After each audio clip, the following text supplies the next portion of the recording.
नमस्कार, जय माता दी। मैं हूँ आपकी अपनी लाइफ डिज़ाइनर जीतू आचार्य।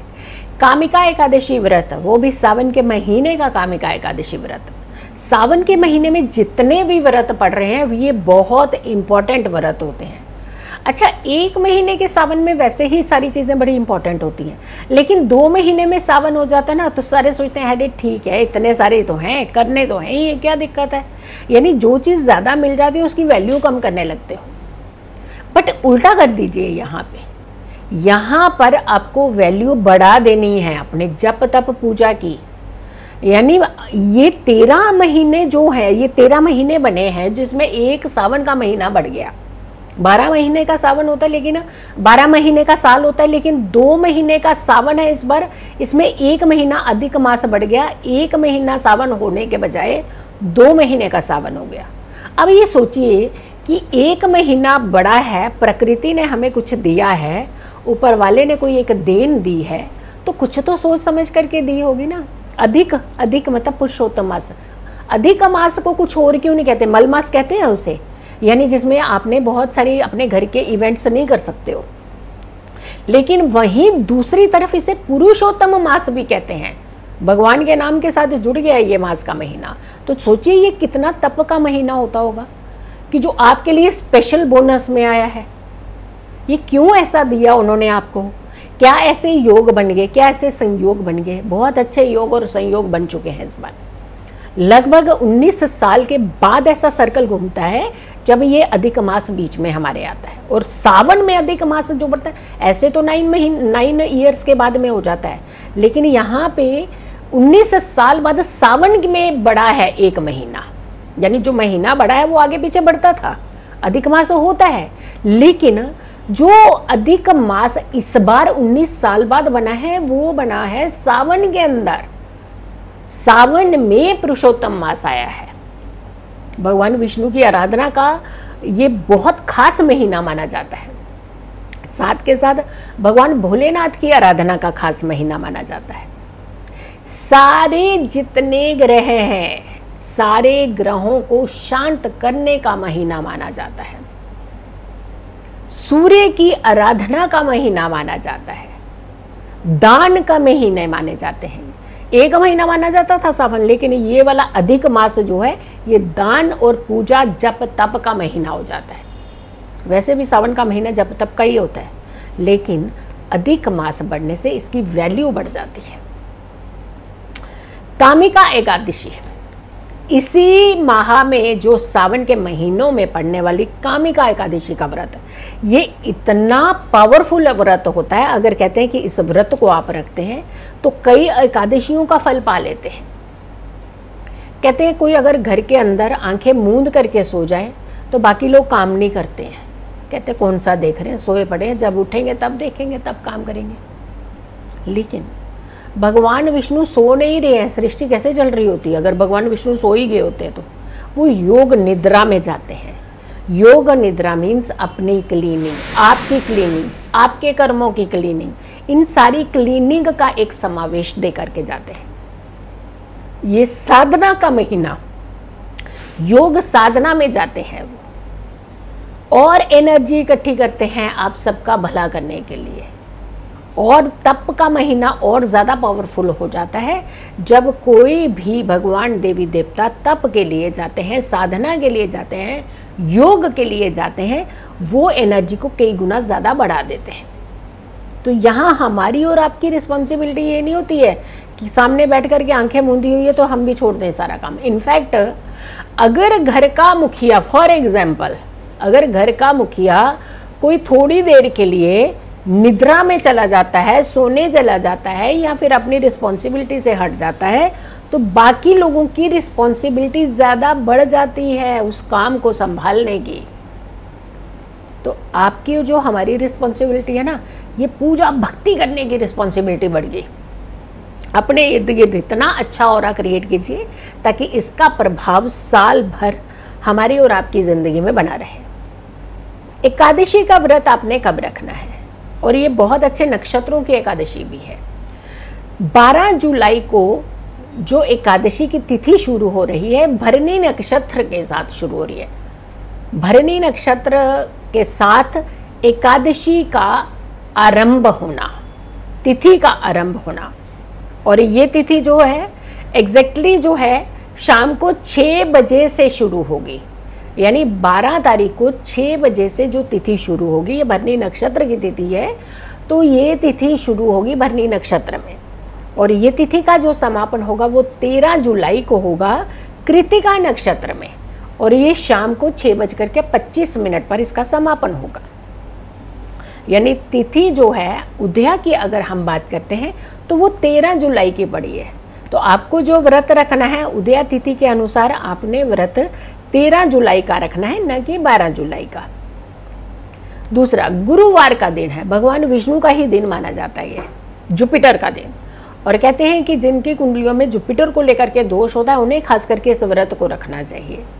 जुपिटर का दिन, गुरु का दिन, भगवान विष्णु की आराधना का दिन, और भगवान विष्णु का वैसे भी प्रिय दिन होता है जुपिटर का।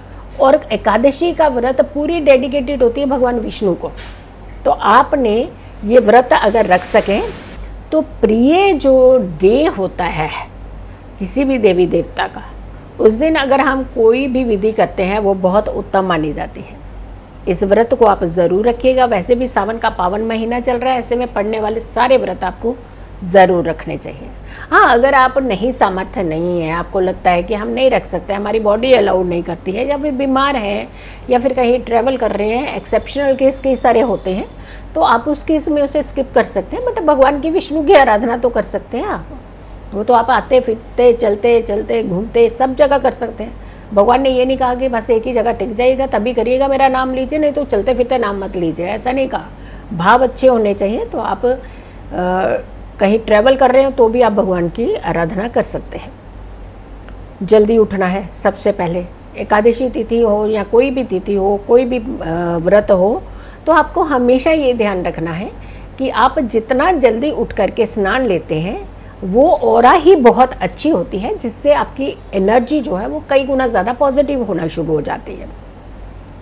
जब हम भागदौड़ की ज़िंदगी के अंदर प्रवेश कर जाते हैं ना, तो वहाँ पर कहीं हमारा मन जो है वो विचलित भी होने लगता है। मान लीजिए अगर आप ये पूजा जो है, घर के ऑलमोस्ट कुछ सदस्य सो रहे हैं या फिर अपना अपना काम कर रहे हैं, आप उठें, आप पूजा में लग गए हैं, तो आपको कोई डिस्टर्ब नहीं कर रहा है, क्योंकि एवरीबडी इज़ बिजी, हर कोई अपने अपने काम में उस समय लगे। लेकिन वहीं अगर कि हम थोड़ा थोड़ा रिलैक्स हो गए सारे और आप पूजा में बैठ जाते हैं, तो 10 लोग अपने काम आपको बताना शुरू कर देंगे। तो कहीं ना कहीं आपके माइंड का डिस्ट्रैक्शन जो है वो ज़रूर होता है। सबसे पहले तो सुबह उठिएगा, बिल्कुल बहुत जल्दी उठना है आपने, और आपने इस जो व्रत को करने का पहला स्टेप है उसे पार करना है। नहा धो करके स्वच्छ वस्त्र ये धारण कीजिएगा, और हमेशा ध्यान रखिएगा कोई भी ऐसी चीज़ जो आपको उत्तेजित करती हो वो हमें नहीं करनी चाहिए। जैसे चटक बटक कपड़े, जैसे फॉर एग्जांपल आप ये लाल रंग का मैं दुपट्टा कह रही हूँ, आपको मत लीजिएगा। एकादशी तिथि पर इसे नहीं लेना है। आप लीजिएगा सूदिंग लाल कलर, अगर आपको लेना भी है तो बहुत सूदिंग वाला लीजिए जो मन को बहुत अच्छा लगे आपको। वाइट कलर, येलोइश टोन, हल्की ग्रीनिश टोन। और कहते हैं कि सावन के महीने में ग्रीन कलर का जितना ज़्यादा इस्तेमाल करें उतना अच्छा होता है।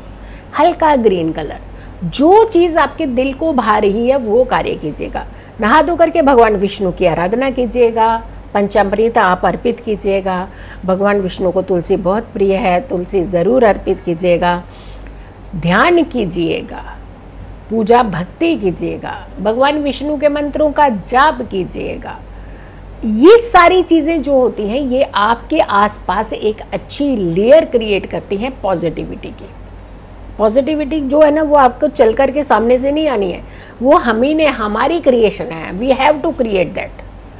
आप क्रिएट कर सकते हैं, हम क्रिएट कर सकते हैं। जैसे भाव रख करके हम जिस भी व्रत को करते हैं उसका उतना ही फल जो है हमें मिलने लगता है। कहते हैं ब्रह्मांड की शक्तियाँ एकत्रित हो जाती हैं जब आप तप करते हैं, जब आप साधना करते हैं। लेकिन हम, आपके अंदर कितनी एनर्जी है उस चीज़ को ग्रैब करने की, it's up to you only. आप ही कर सकती हैं और कोई नहीं कर सकता कि मेरा ध्यान नहीं लगता, मेरा ध्यान नहीं। आपने कितना लगाने का ध्यान बात करी, कितनी कोशिश करी, आपने खुद अपने माइंड को कहीं 10 जगह स्प्रेड कर रखा है, तो वो एकत्रित नहीं होगा।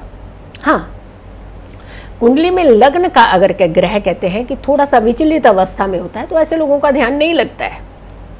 बट आजकल इतने ज़्यादा लोग अवेयर हैं, आप अपनी कुंडली दिखा करके अगर बार बार आपका ही ध्यान नहीं लगता है, बाकी सब लोग पूजा कर रहे हैं, तो वहाँ कहीं ना कहीं फॉल्ट है। तो उसे तो करेक्ट कराने की ज़रूरत होती है, लेकिन थोड़ा पुश भी करने की ज़रूरत होती है। स्वयं को उस अवस्था में डालना, ये तो आप ही के हाथ में है। जब आपका मन करता है ट्रैवल करना तो करते ही है ना। जब आपका मन करता है कि बाहर का आउटसोर्सेस खाना खाना तो खाते ही है ना आप। जब आपका मन करेगा कि मुझे पिक्चर देखने जाना तो जाते ही है ना। तो जब आपका मन करेगा तभी तो पूजा करेंगे आप। तो वहाँ मन कहाँ आ गया? वहाँ मन नहीं चलता, बाकी सब जगह मन चलता है। अरे बाकी तो सब हो जाता है, लेकिन ये नहीं होता। तो यहाँ भी आपको स्वयं को थोड़ा सा पुश करना है, थोड़ा सा बैलेंस करने का प्रयास करना है। बाहर की इधर उधर की एनर्जी को थोड़ा सा साइड रखना है। उसके बाद आपने भगवान के साथ कुछ क्षण की लग्न ज़रूर लगाने का प्रयास करना है। आपको हर एक व्रत का लाभ मिलेगा।